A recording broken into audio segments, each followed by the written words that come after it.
В рамках года предпринимательства, объявленного в Якутии, в республике разработали план мероприятий по созданию максимально благоприятных условий для малого и среднего бизнеса. Об одном из предпринимателей Аймеконского улуса расскажет Светлана Поцелуева. Зиннур Хаметов стал индивидуальным предпринимателем в силу обстоятельств. Единственный кормилец в семье. Зарплаты просто не хватало. 3 года назад он занялся разведением птицы. Первыми были кролики и куры. Затем пришла мысль расширить хозяйство. Сегодня на подворье Зиннура содержатся гуси, индюки, башкирская цветная утка, куры и кролики. Заложены инкубаторы, вывелись и подрастают утята, и пока единственный гусенок.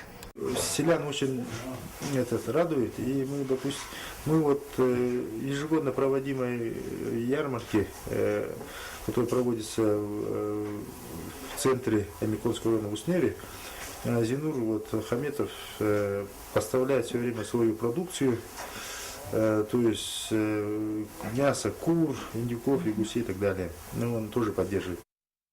В планах предпринимателя Хаметова строительство нового курятника и, если получится, построить свинарник на отведенном земельном участке. Зиннур Хаметов – скромный и не боящийся никакой работы человек.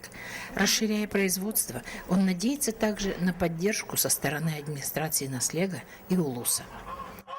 Но я со своей стороны оказываю помощь ему тоже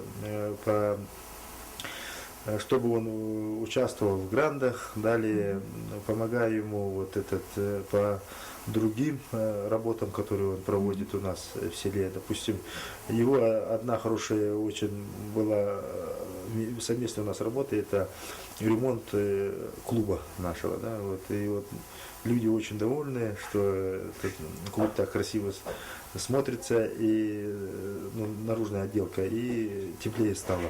Светлана Поцелуева, Павел Комин, НВК «Саха», Уснера.